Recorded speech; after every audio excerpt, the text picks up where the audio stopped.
उत्तर प्रदेश में एक जिला है, एक संत के नाम पर।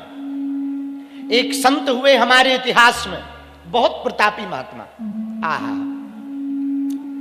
भगवान शंकर के अवतार के रूप में जिन्हें पूजा गया, श्री मच्छेंद्रनाथ। मच्छेंद्रनाथ उन्हीं का नाम है। श्री मच्छेंद्रनाथ शंकर जी के ही अवतार हैं। उनके एक परम शिष्य हुए गुरु गोरखनाथ। यूपी का जिला है गोरखपुर। गोरखनाथ जी श्री मच्छेंद्रनाथ जी के शिष्य थे। ध्यान से सुनना, उन्होंने बहुत बड़ा संदेश दिया गौ माता को रखने का। श्री मच्छेंद्रनाथ जी गांव गांव जाते थे। एक दिन एक गांव में पहुंच गए, वहां पर एक बूढ़ी माता के यहां भिक्षा मांगी। अरे माई भिक्षाम देही। वो माता बाहर आई, जी महाराज हमें कुछ भिक्षा दो। ठीक है महाराज, अभी लाते हैं। वो घर में अंदर गई, कुछ रोटी लाई, कुछ चावल लाई, कुछ आटा लाई, थोड़ी साग ले आई, थोड़ा नमक मिर्चा ले आई, थोड़ा सा गुड़ ले आई। महाराज जी ये पकड़ो, मैं धोंक लगा लूं, महाराज आशीर्वाद दो। रोने लगी। मच्छेंद्रनाथ ने पूछा, क्या बात है माता, आप रो क्यों रही? महाराज एक मुसीबत मुझे खाए जा रही। कौन सी? महाराज मेरे कोई बेटा नहीं, मैं बहुत परेशान हूं। अरे उम्र क्या हो गई? महाराज बहुत हो गई, अब तो लगता है होगा नहीं बेटा, और बेटा नहीं होगा तो मुझे मुखाग्नि कौन देगा, कौन जलाएगा, कौन मेरा संस्कार करेगा? मुझे मरने का भय नहीं है, बेटा ना होने का भय नहीं है, कहीं मैं अतृप्त ना डोलती रहूं। यदि बेटा नहीं होगा तो मुखाग्नि कौन देगा, मेरा अंतिम संस्कार कौन करेगा, ये चिंता है मेरे मन में। आहा, श्री मच्छेंद्रनाथ बोले, माता ये भस्म पकड़ो, राख उठाई और दे दी। लो, भगवान ने चाहा बेटा होगा, रख लो। थी तो भक्तनी, पर मती मारी गई। कहीं भभूति से बेटा होता है? बुद्धि लगाने वाले ऐसे ही होते हैं। कुछ लोग कहते हैं कहीं कथा सुनने से भला होता है, ऐसे तो बीड़ी पीने से भी भला नहीं होता। गुटखा खाने से क्या होता है? कुछ नहीं होता है, पर खाते क्यों हो? पता नहीं है, ठटरी के बरे। तुम बीड़ी गुटखा बिना पता के खा रहे। अरे कंप्यूटर का जमाना है, कंप्यूटर के जमाने में वायरस आ जाते हैं। वायरस से बचने के लिए हम लोग क्या करते? एंटीवायरस नामक प्रोग्राम इंस्टॉल करते हैं। मेरे पागलों, एंटीवायरस प्रोग्राम जब इंस्टॉल होता है तो वायरस खत्म कर देता है। उसी प्रकार माइंड भी कंप्यूटर है। माइंड रूपी कंप्यूटर में जब विचारों का वायरस आ जावे तो सत्संग का एंटीवायरस प्रोग्राम इंस्टॉल कर लेना। आहा, ये जो नजारा आप टीवी पे देख रहे हैं आज का है रामगंज मंडी का। ऐसा लग रहा जैसे रामगंज मंडी में महाकुंभ लग गया हो। मेरे पागलों, मच्छेंद्रनाथ ने भभूति दी। भभूति देकर कहा, लो भगवान ने चाहा बेटा होगा। वो भभूति लेकर आई। उसने सोचा कहीं भभूति से बेटा होता है, क्या किया जाए। तुरंत उसने भभूति ली और पीछे जहां गोबर डालती थी ना वहां डाल दी और काम में लग गई। 10-12 साल हो गए। 12 साल बाद महात्मा आए। कौन? मच्छेंद्रनाथ। उसी गांव में, उसी घर पर। क्यों? इसलिए आए कि मच्छेंद्रनाथ ने सोचा जो भभूति दी थी, आशीर्वाद दिया था, उससे बेटा तो हुआ होगा, लेकिन जरा चेक कर लें वो बेटा कितना बड़ा है, कैसा है, ठीक है कि नहीं। तो भागी भागी बूढ़ी माता, आहा, भागी भागी आई। महाराज जी ने आवाज लगाई, महात्मा ने, श्री मच्छेंद्रनाथ जी ने, अरे ओ मैया कहां है, भिक्षाम देही। सो फिर वही बूढ़ी माता आई। महात्मा ने कहा, अब तो तुम खुश हो, 12 साल बाद आए हैं हम, बेटा कितना बड़ा हो गया, ठीक है। बूढ़ी मैया बोली, महाराज हमारे तो कोई बेटा नहीं हुआ। अरे जो हमने भभूति दी थी वो खाई? महाराज क्षमा करो, हमने खाई नहीं है, अपने गोबर जहां थापते हैं वहां फेंक दी। हमारे मन में अश्रद्धा आ गई थी, हमें क्षमा करो। महात्मा बोले, बाबरी पागल है क्या? जो भभूति थी वो कोई साधारण भस्म नहीं है, उससे बेटा होता ही होता। एक बात बताओ, तुमने वो भभूति डाली कहां? बोले महाराज घर के पीछे में। चलो हमें जगह दिखाओ। वो भभूति विफल नहीं हो सकती। और जैसे ही गोबर के पास ले गई जहां पर गोबर थापती थी, महात्मा मच्छिंद्रनाथ ने अपना डंडा लेकर के पुकारा, अलग निरंजन, आदेश आदेश आदेश। कौन है यहां? तो गोबर के नीचे से आवाज आई, गुरुदेव की जय हो। और उन्होंने गोबर पर डंडा मारा, खड़ा हो जा बालक। और वो बालक गोबर से खड़ा हुआ, प्रकट हुआ। गोबर से प्रकट होने पर उनका नाम गुरु गोरखनाथ हो गया।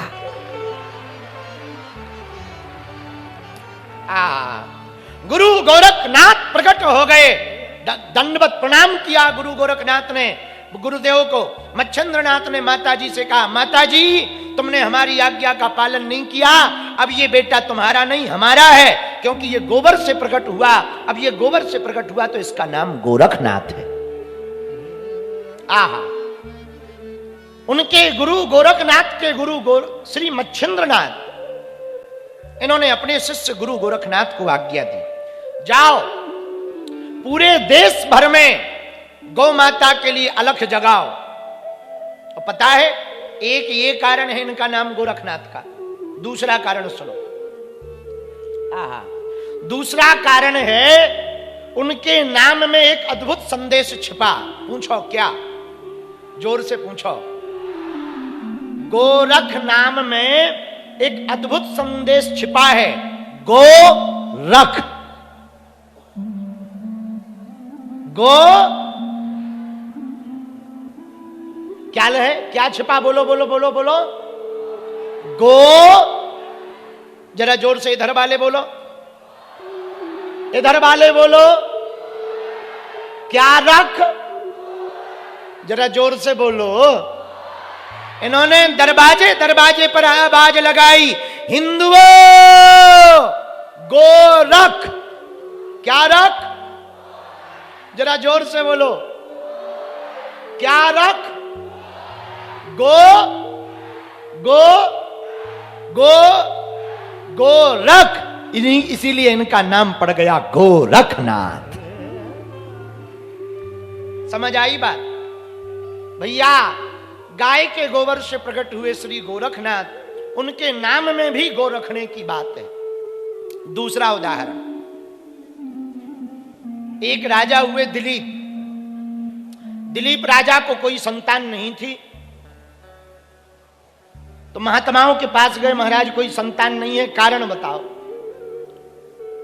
तो एक महात्मा ने कहा, सुनो, जब तुम देवासुर संग्राम से वापस लौट रहे थे तब तुमने कामधेनु माता को प्रणाम नहीं किया, तो गौ माता की रुष्टता के कारण तुमको संतान नहीं हो रही। बोले महाराज हम पर कृपा करो कि हमारे संतान हो जाए। तो महात्मा ने कहा, सुनो राजा दिलीप, यदि तुम गौ माता की सेवा करोगे, गौ का पालन करोगे, तो सदा लक्ष्मी भी तुम्हारे घर पर रहेगी और वंश भी बढ़ेगा। एक बात बोले, कह दो, बोलो, जरा जोर से कहो। वैष्णव घर वही वैष्णव घर है जिसके घर में गाय है। आज कथा में पूज्य शंकराचार्य भगवान का भी आगमन हुआ है, उनकी कृपा हम सब पर हुई है। आप लोग भी वहीं से हाथ जोड़ करके दंडवत प्रणाम करो। पूज्य महाराज जी का आगमन हुआ। देखो, संत कथाओं में आवे, गुरु कथा में आवे, महापुरुष कथा में आवे, समझ जाना कथा सफल हो रही है। तुलसीदास जी ने हनुमान जी की पूजा गुरु रूप में की। किस रूप में की? गुरु गोविंद दो खड़े, काके लागू पाए, और बलिहारी गुरु आपने गोविंद दियो। भैया, गुरु की कृपा से गोविंद मिलते। कौन मिलते हैं? गुरु की कृपा से गोविंद मिलते, भगवान मिलते, पर गाय की कृपा से गोविंद को मिलना नहीं पड़ता, गोविंद मिले मिलाए ही है।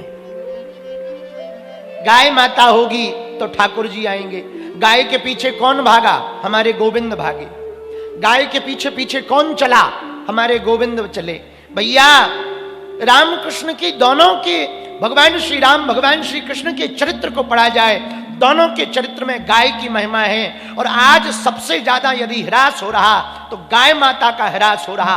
हम भारत सरकार से और राजस्थान के पागलों तुमसे प्रार्थना करेंगे, गाय को बचाओ तो देश बचेगा। देश को बचाना है तो गाय को बचाओ, क्योंकि गाय के नाम में ही है क्या? मां। जरा जोर से बोलो, और जोर से बोलो, और जोर से बोलो। गाय के बछड़े भी क्या बुलाते? और सनातनी हिंदू गाय माता को क्या बुलाते? मां। गावो विश्वस्य मातरः, गाय विश्व की माता है और पूरा विश्व हम सब गाय की हैं, हम सब गाय के हैं। गौ माता के द्वारा बड़ी कृपा होती, गौ दुग्ध से शरीर बलिष्ठ होता, गाय के दुग्ध से शरीर बलिष्ठ होता, गौमूत्र से तन के रोग दूर जाते हैं, गाय को स्पर्श करने से ऑक्सीजन मिलती है, गौ की सेवा करने से निर्धनता दूर होती है, गौ माता को घर पर रखने से नकारात्मकता दूर होती है। चलता फिरता तीर्थ यदि कोई है तो वो गौ माता है। चलते फिरते तीर्थ गौ माता है, इसलिए गौ माता की सेवा करो। बोलो सीताराम। और जोर से बोलो, और जोर से बोलो। एक बात और बोलें, कह दो बोलो, जरा जोर से कहो। भगवान की कृपा को यदि कोई भगत सरलता से पाना चाहे तो वो सरल मार्ग है सेवा। अष्टादश पुराणेषु व्यासस्य वचनं द्वयम् परोपकाराय पुण्याय पापाय परपीडनम्। 18 पुराणों में, शास्त्रों में एक बात बहुत जोर से कही गई, दूसरों की सेवा करो, सेवा पर जोर दो। सेवा पर जोर क्यों दिया गया? बोले जो अपने लिए जिए वो तो है दानव, जो केवल अपने लिए जीवन जिए वो है दानव, जो अपने साथ साथ दूसरों के लिए जीवन जिए वो है मानव। अब तुम्हें निर्णय लेना है, अपने लिए जीना है या अपने साथ साथ दूसरों के लिए। जो केवल अपने लिए जिए वो दानव, अपने साथ साथ जो दूसरों के लिए जिए वो है मानव, जो केवल दूसरों के लिए जिए वो है देवता।